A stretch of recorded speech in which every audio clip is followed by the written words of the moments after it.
So the Dodgers had the big win last night. The series heads back to Atlanta.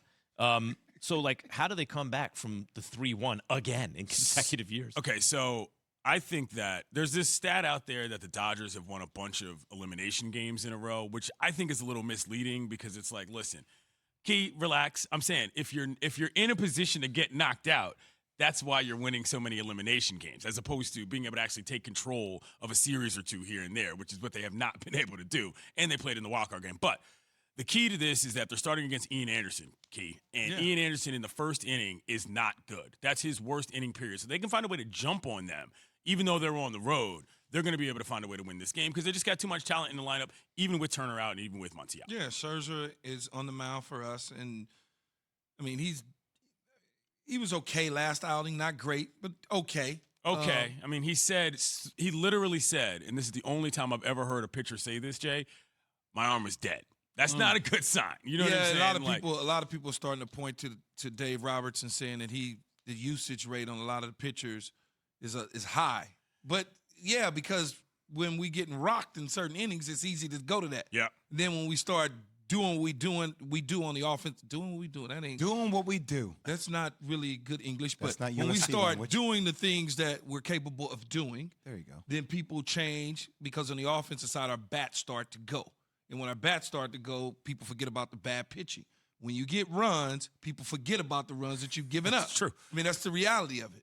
I got to ask you guys. Dodgers a good deep team, man. They are. But if the Braves are able to pull this off, sorry, Key. What does that mean about like the city of Atlanta? You got the Braves are doing this now. The Hawks are actually transcending Trae Young, Ice Trae. It feels like things are University of Georgia. I mean, Atlanta's a fun place to be right now. Shouts to my man Harry Lyles, by the way, who covers college football. He lives down there. He's on around the horn every once in a while. But the thing about the Braves is this: they came into the playoffs with the worst record of any team in the playoffs. Yeah. So this is an accomplishment. They win 88. Yeah, I mean this is really Brian Snitker. He's the manager of that team. You know, they retooled their entire outfield at the trade deadline, and that's and for me, they're a cool baseball story sort of beyond Atlanta. Like, that's the way you want a team to be able to do it. You make a few moves. You've got a manager who's not necessarily the most well-known guy, but he knows his personnel well. And you've got Freddie Freeman, a real deal star in this league. You saw him homer yesterday after a long, he'd been in a drought. You know what I'm saying? He hadn't been able to hit very well at all. So for him to get off the schneid was good for Atlanta as well. How great has Chris Taylor been, though, this postseason? Bro, I mean, so the thing about those 3 homers is you talk about not Reggie even the Jackson. 3 homers. I know. I'm just talking about just the postseason. That's what I'm trying to explain, and this is going to explain it. You talk about Reggie Jackson. You talk about all those things in terms of history. First one he took out was first pitch. The next 2 he took out were 2 strike hits. And, like, for me, if you're locked in like that going in through the game, that shows exactly what you're talking about, Key. This guy's been seeing the ball well, and for a lineup that's got as much firepower as they have that has not necessarily been producing, this is what they needed in a major way. This is what it was going to take. It was going to take an literally outstanding performance for them to stay alive, and they got it from Taylor, the UVA grad. Like, I always look at, and this is changing in football, but football is sort of a coach's game. Mm-hmm. Basketball is a player's game. Baseball, I always think of as a GM's game. Like, you put the roster together. That's the most important guy in the organization is the GM, making the moves.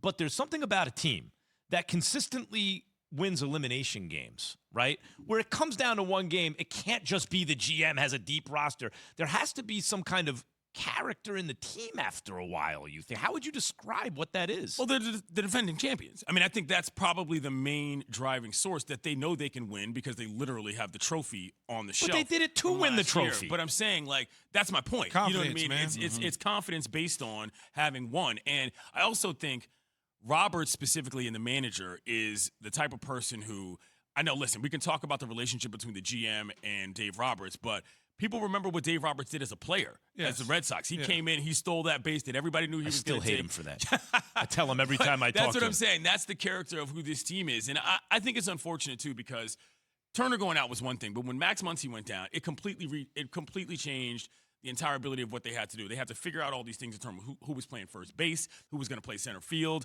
I still sort of think that they should have given Trey Turner a shot at center field. I think that messed with his mojo, and as a result, he's in the tank at the plate. But the talent level is too high for the Dodgers, I think, for them to be just satisfied with we're going to get knocked out by a team that, like I said, came into the playoffs with the worst record of any team. So who do you have winning it? I think the Braves are going to win this game, but mainly because I'm not confident in Scherzer, man. I just think that a guy who says, my arm is dead, A guy who says, he just hit the talk back. A guy who says my arm is dead. They got to figure out what's going to be with their bullpen. They played a bullpen game last game. Yeah. That went well. So hopefully Scherzer can get 4 to 5, and maybe Pujols can probably get back into the mix. He played a good game last night, but I just think that the Braves right now are streaking in a different way. He's out here hating.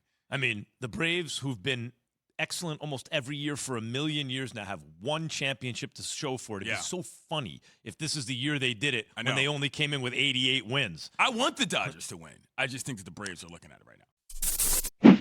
Thanks for watching ESPN on YouTube. For live streaming sports and premium content, subscribe to ESPN Plus right now.